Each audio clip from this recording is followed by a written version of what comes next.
Hey, gang, I'm going to talk to you today about a technique that you can use in lots of presentations, but certainly in your recitation presentation, and it's called author, title, first, and last. We're going to turn to that in just a second, but you know what? Since we're working on recitations and since you're going to be using a presentation technique, let's warm up first. You can stand up, warn everybody around you that you've got Captain Kirk's class you have to deal with. And remember all the things that we need to do in a warm up. First, we say hello to our bones. And so say hello to your bones. Wiggle your toes. Hello, toes.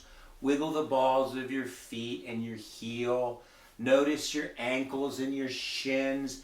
Notice how easy your knees can buckle. You can feel the bone inside your femur that's inside your big thighs. Say hello to this pelvic dish, your gut dish bowl. You know, wiggle your butt a little bit, do a little samba, touch the sides of your pelvis. So when I go through this first bit, you're really trying to turn your attention to all the bones that make up your skeleton. Touch the back of your spine, feel your lower lumbar vertebrae.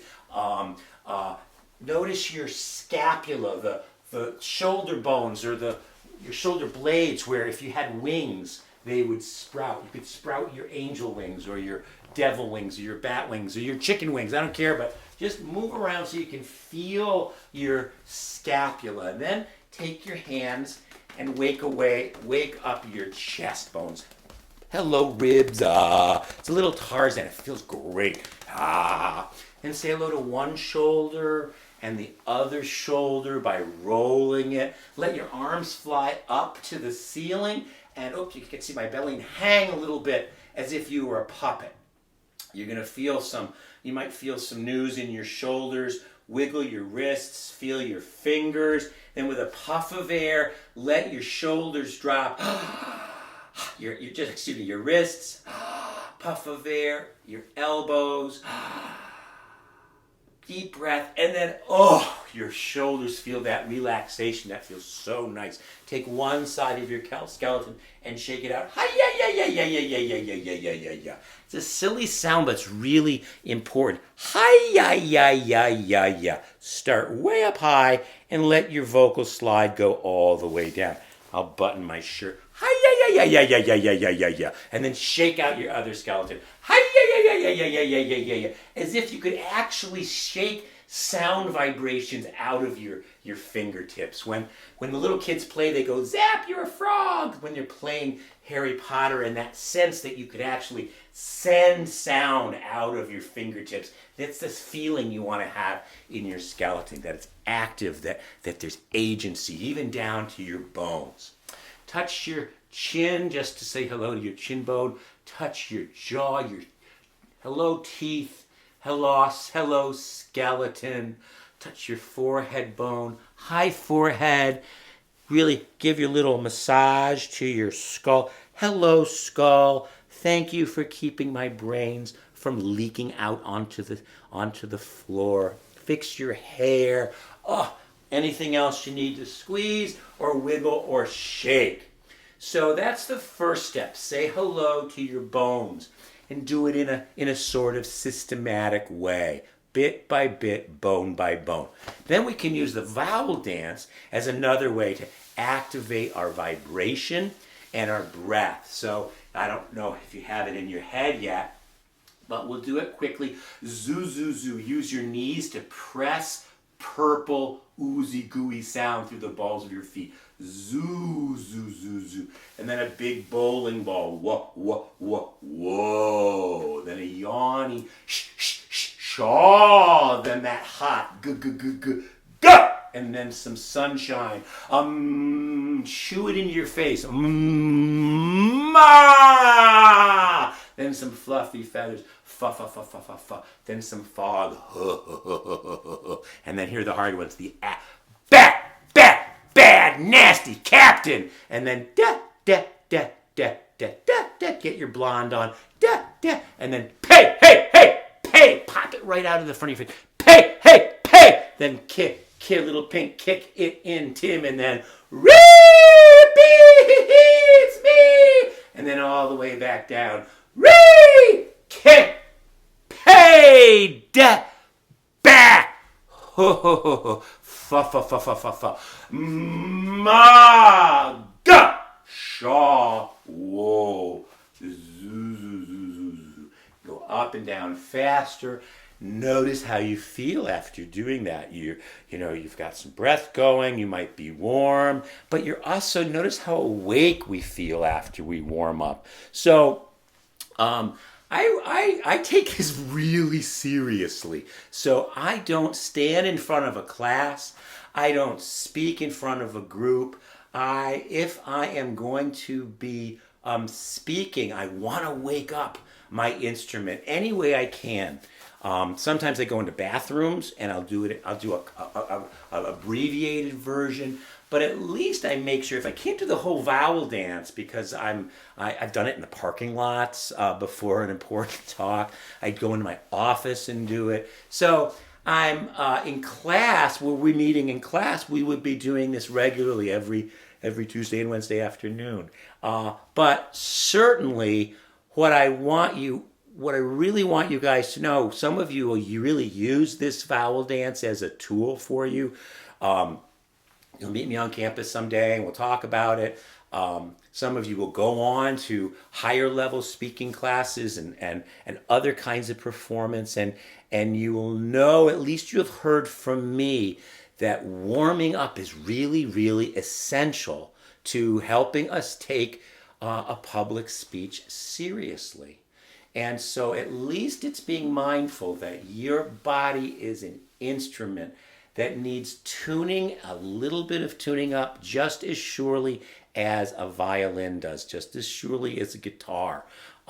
So you can wiggle, you can stretch your bones, you can say hello to your spine, take a few breaths, make some silly sounds, or really do a much more responsible and thorough vowel dance as a way of telling yourself, I'm getting ready. My body's doing something that's important and wonderful. And so that's, when we talk about nerves in this class, we talk about nerves of public speaking. I think one of the best, they don't go away.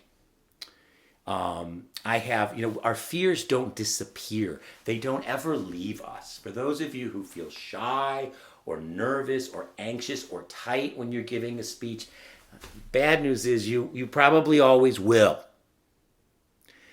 I certainly do. I feel a little less than maybe some of you because I'm very well practiced. I'm very old. I've done a lot of this, and anything we do a lot becomes somewhat more automatic and easier. But I have some real fears. I have a fear of heights, for example, and my wife at the time thought it was a great idea. She wanted to go technical rock climbing on this really cool adventure, and so we did. And part of the purpose of this was to deal with our fear of heights and also to learn about technical rock climbing. So we went out to Devil's Tower in South or North Dakota in this really wild week, 10 days of camping and learning about rock climbing and technical climbing, the ropes, and looking at the prairie dogs and so on and so forth. And we had all of these exercises. We did sort of visioning exercises to get our heads and our spirits in the right place. We did all kinds of technical work to get our muscles and our bones able to do this climb. And I'll put a picture up of Devil's Tower so you can see where we climbed.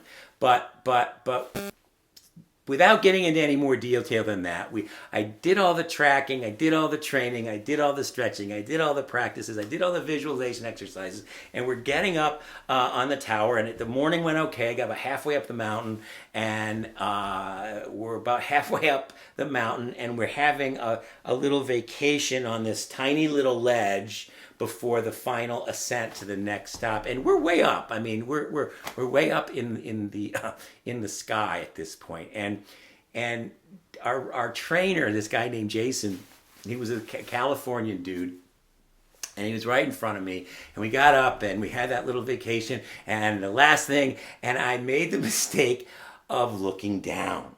And when I looked down, my leg, I hold my fear in my legs, and my legs started shaking.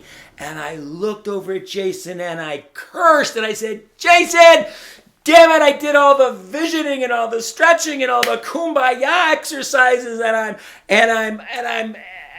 this far and we've got this much to go. And I look down and my leg is shaking. I'm terrified. And Jason, he kind of leaned back on his cord. He goes, dude, what some people call fear, others call the body preparing to do something wonderful. Do the rock, dude. And I did the rock, and I got up the height. I didn't conquer my fear. It didn't go away. But I did. I turned that adrenaline, because of Jason and his good training, I turned that adrenaline response into action. And I think that's our challenge in public speaking context. I'm not so sure that your stress or tension, it's not normal to stand up in front of strangers. What's normal would be to run away or to kill them. I mean, that's the fight or flight hardwiring that we have of dealing with nerves. So we're doing this amazing thing, standing up in front of a camera or in front of a group and coherently and calmly and powerfully sharing thoughts. It's a special, advanced part of our evolutionary abilities. But we don't get rid of it. But what we really want to do is we want to be able to take that energy and throw it out into thought. We want that energy not to go inside and bind us up and curse us up. We don't want us to have this, am I doing okay? How am I doing? Oh no. That's going to make us stress. What we want to do is use the warm-up to get our body ready. Use our preparation so that we've been responsible to our content. And then the question to put through our heads is not, how am I doing it? The better question is, are you getting it? Are they getting it? Is it landing? How's the audience understanding what I'm saying? When you put your energy out, when we put our attention out, it really helps reorient that energy and that adrenaline so that it's serving our audiences and contributing to this remarkably spiritually generous act of sharing ideas so that they can help other people, so that they can inspire or inform or motivate or bring together. I mean, that's what we're doing with presentations. We're making an offering, and it's an offering of a lot of work, a lot of heart, and a lot of thought. And it's a fundamental act of generosity. That's why it's important to work on it so hard.